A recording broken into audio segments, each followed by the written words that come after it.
Hey everyone, welcome to the first part of this Let's Play for an RPG series for the PS2 called Dot Hack GU.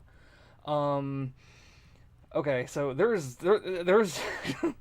I don't really know how to start off talking about this game or this franchise or anything about it, and the intro for this game kind of throws a lot at you at once, so I'm gonna try my best to kind of I guess catch up new people that may be watching this just out of curiosity for what Dot Hack is all about. Um, in general, Dot Hack is about this online game called The World, and you more or less what happens to it and the people using it. Um, there's a lot of different incarnations of Dot Hack. I feel like the one most people might have heard of was the first series of games, which I don't really believe has any kind of subtitle like this series, the GU series, does. So I'm just gonna refer to them as the original Dot Hack series or the original Dot Hack games. Um, but that was out like back in I guess 2002, early 2000s at some point for the PS2, and I don't know. I don't really hear a lot of people talking about Dot Hack in general a lot. I feel like most of the time I hear somebody say it, it's just like a passing comment or like, "Oh yeah, I remember that. That was really good." Or maybe had someone had like sampled the first game and enjoyed it, but for whatever reason never really went on to finish the series. And I can't really blame them, but I'll get into that like much later. Um so this is the sequel series to that first set, Dot Hack GU. You can see there right on the screen.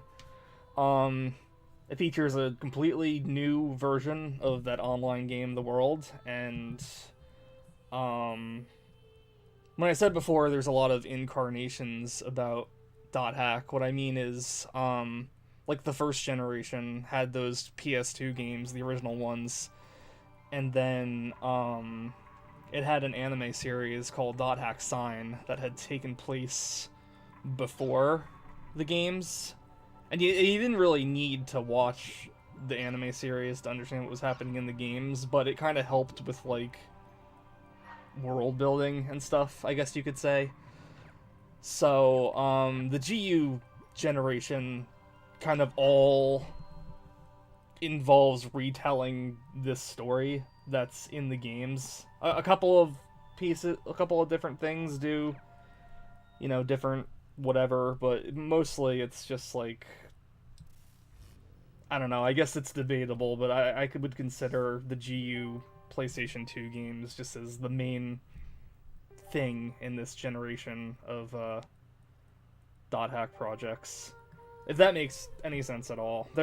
I think the most different thing about the GU generation was the anime dot hack roots, which I'll point it out more as we get into this video, but basically you're gonna start this game from like the beginning of this character's Haseo, his creation of his character, and then after like the introduction, there's gonna be a big time skip. So the Dot Hack Roots anime is basically what happened in that time skip, and I'm not gonna lie, I kind of was irritated playing this later on because I feel like a lot of the things that happened in Dot Hack Roots was probably could have benefited from being represented in the game a little more. But we'll get to that. So that scene you just saw there was Haseo's character just being made for the first time. Um, and this is one of the root towns that you're gonna be in. Basically, Dot Hack is kind of like it's like an action RPG, and it's not like a lot of other JRPGs where you're going to be moving from town to town and fields in between and dungeons or whatever. I mean, it has stuff like that, but since the whole premise of this series is it's emulating this fictional online game, These root towns are kind of like the hub worlds, and then This is cool. you'll that spinning thing behind Haseo, you'll use that to just go to areas and basically dungeon crawl. And that's kind of the gameplay premise right there. Talking to you. So I don't know. It's kind of something where I feel like some people will like it and some people won't. Yeah. I just finished installing it to my Some PC. people might say this is like a JRPG series that feels very weak, and then some may say it's very, original. And I'd like to believe that it's got an original premise. This isn't something that I really have seen Yes, and come along with us. other RPGs do. Promise you won't This regret kind of like meta playing in a fictional game kind of thing. It gets a little ridiculous at points. I'm not gonna lie. Especially the GU generation. Member addresses are short emails. It's kind of weird. I have a lot of nostalgia at different points in my life for both the original generation of Dot Hack and this GU series. Messages. I I feel like that original one held up more for me on a fairly recent playthrough than the GU one does. Well, I will say I still enjoy the GU series. I'm not gonna lie. There's gonna be a lot of times in this Let's Play that I'm just gonna kind of poke fun or just outright make fun of this series. In particular, the main character, Haseo. I kind of feel like Haseo is gonna be a big part of whether or not people will enjoy this game. It depends on what you really want out of your RPG. Haseo is kind of too edgy and whiny for my taste, and back when I first played this, when I was like Let's have some fun. really into anime and a teenager and I don't know, younger, whatever, I kind of felt like, there's a lot of stuff about Haseo to like really like Great. either Now your his party's attitude is relatable or whatever, because I was going through like into the world. my own edgy whatever, but just after so many years, I kind of feel like, I don't know, he gets more obnoxious the older I get, but we'll see later. He's not a... Oh, and right here, something I want to point up right here, my controller is a little wonky. Sometimes the left analog stick is just going to start moving on its own. So if you ever see me just like spin around in place or just something like that, that's me just trying to get the analog stick to behave properly. I don't know why it goes back to that way or why it even starts doing that in the first place. It's a transporter. But yeah, that's if you ever see me doing that in this Let's Play, that's all it is. Warp menu. Okay, so World. this is like the tutorial stuff that's gonna take up most of this first episode, and I was originally gonna see if I can cut some of this out, but I don't know. It's the first episode, and I figured if anybody's These looking at this for the first time, it might be type of area useful to somebody to kind of and so get on. a better description of how Try out the word some more of the game mechanics are area word than in the menu. how I'm actually giving it, because I'm just kind of rambling at this point. Where you input But words. basically what this guy is telling you is that Combine you the create keywords in here to different populate areas to area explore you to want. by combining different The arrow keywords. at the left of the screen shows your current stock of It's kind words. of You can get more words by useless getting in the information GU from series other players because and so games many of the before. areas are just Okay, why don't you give it a thrown try? at you. And I mean, to an extent, it's kind of useless in the Choose first courageous from your Dot Hack stock. series as well, but if for whatever reason you just want to create your own area, I mean, you have a selection of keywords to go to, Almost forgot. and Left of the area word. you combine them to create different conditions for the area, and Right now, it's I guess it's kind of up to you to see which keyword does which by just cycling through them and see what on this display changes. I think the most useful thing out of this is if there's ever a situation when you need to just grind for levels, and there's only one time in this series, in this playthrough for me anyway, that I really needed to do that, and spoiler alert, I didn't need to do it. And on top of that, the game throws all of these other free areas at you that or more or less just there for you to gain more levels or gain more items. You really don't need to do it. Leveling up in this game is so extremely easy. I have to wonder why they gave you so many areas in the first We've all been place. transported to But we'll see that in a future part. So these two guys are basically, they found Haseo when he just logged in for the first time, and they offered to show him the ropes. This is the area map. So this game has fields and it has dungeons. In the first series, you had fields and dungeons on the same area no matter what. It'd warp you into the fields, and if you wanted to, you could explore it and open chests and fight monsters, but the main goal was to get to the dungeon and get to the bottom to get a treasure chest. Our mission. In this game, it kind of splits it up. There are these areas that just have fields, like this one, which I kind of prefer, to be honest. I find them not as long and tedious.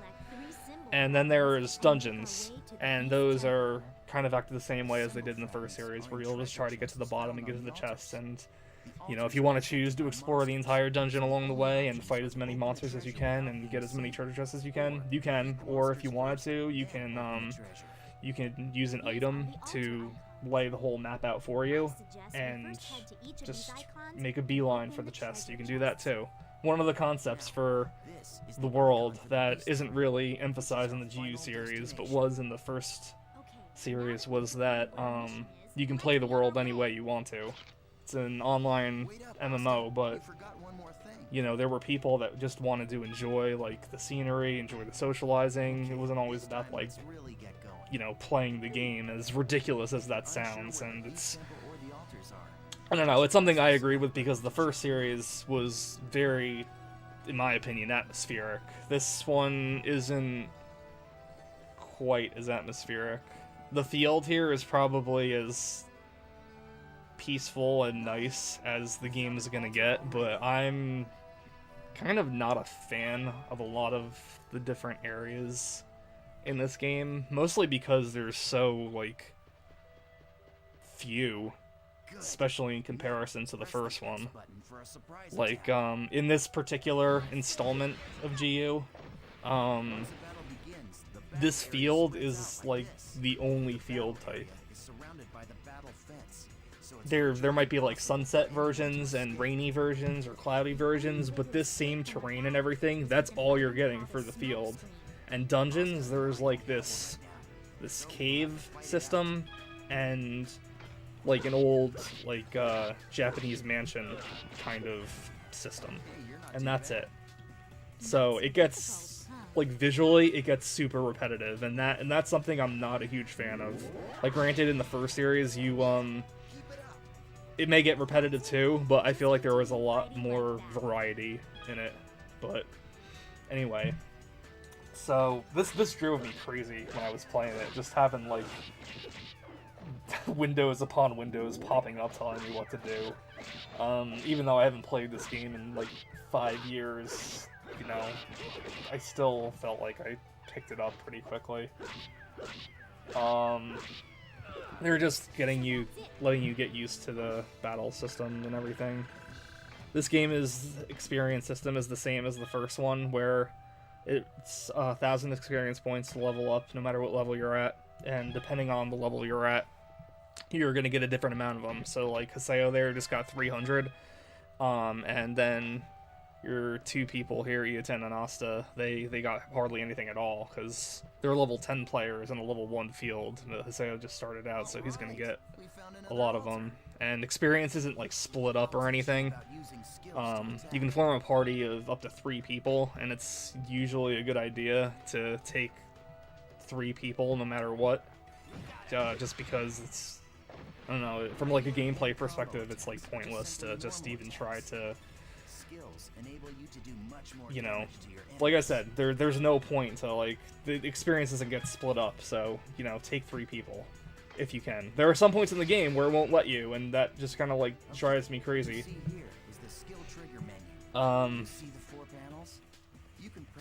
So I feel like I've been talking a lot about, you know, the original series, and I'm gonna try not to do that as often. I don't want this to be like an entire like, this is why the original Dot Hack was better than Dot Hack GU.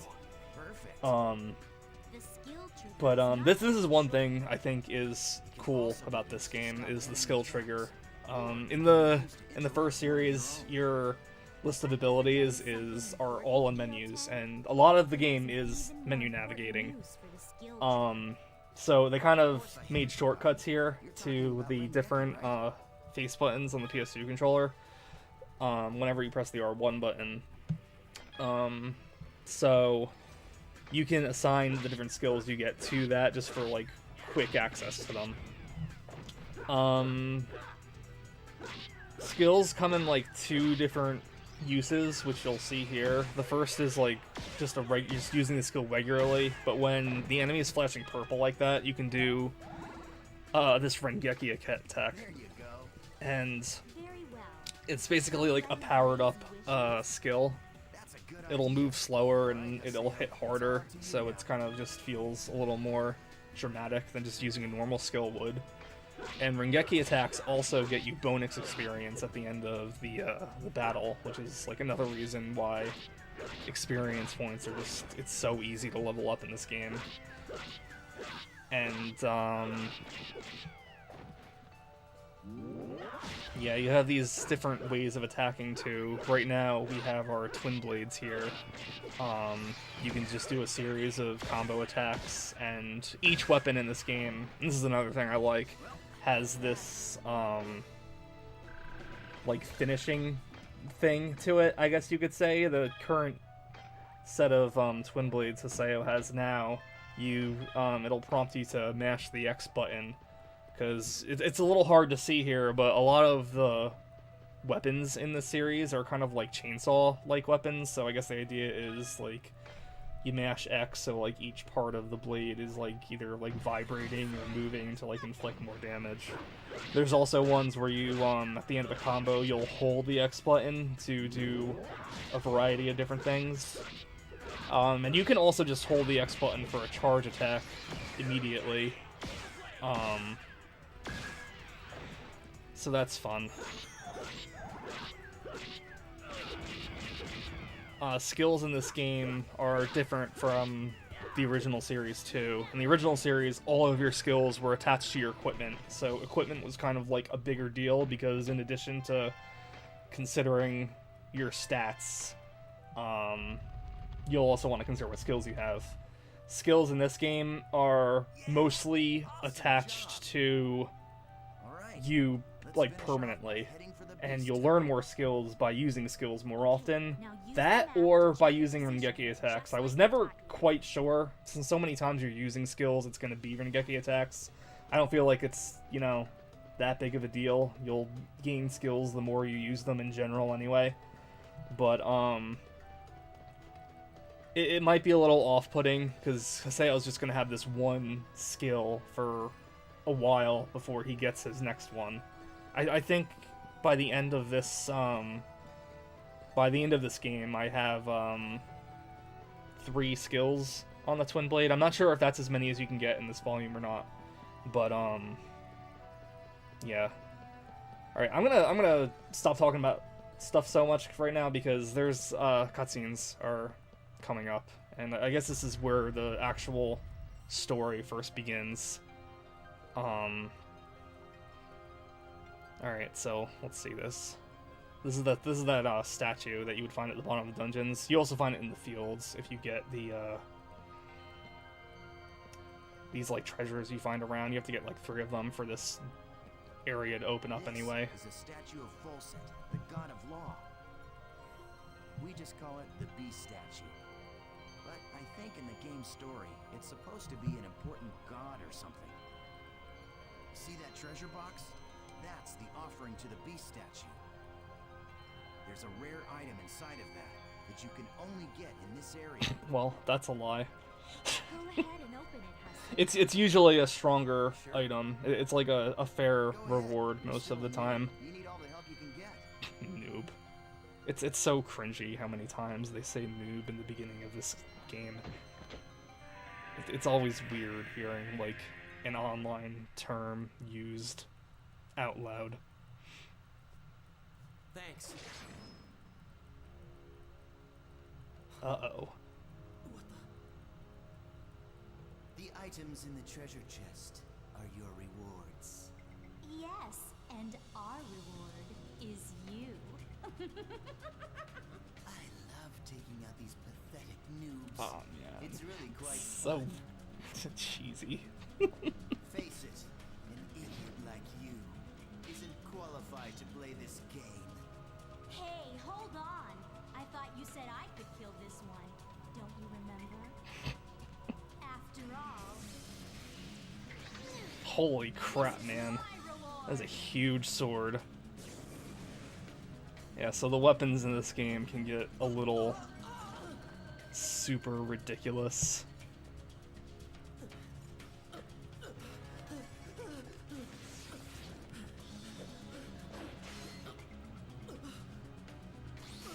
Yeah, so that's like the chainsaw kind of thing I was mentioning.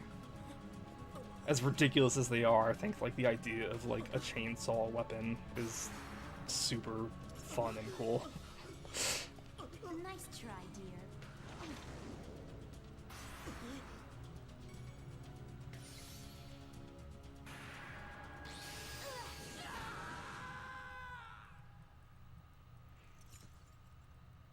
And we were betrayed already. How pathetic. Yes. It's so pathetic that a level 1 character Well, what do you couldn't expect stand a from noob chance who's just against a logged in for character the 9 first levels time? higher than him. Oh, but wait. Come on. Say Someone's something gonna save us. Oh. Or avenge us, because we're already dead. already. Just pretend to be their friend. They fall all over themselves to let you PK them. I love announcing my plans. You're still around. aren't you? Why does he say that? It's so dumb. What the?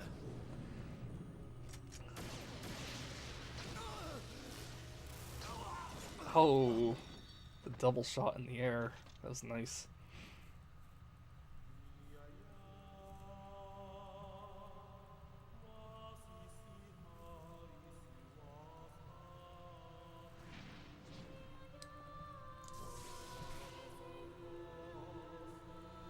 So, this character here is, his name's Ovan, and he is the mysterious character in this game.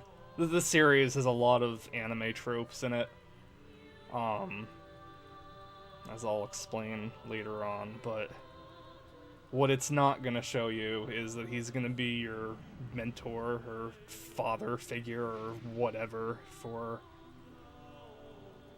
the time skip that's about to happen. But To the world. we'll see all that later on. Well, we won't because it's not in the game, but we'll see after the time skip in the next episode. So I'll see you guys then.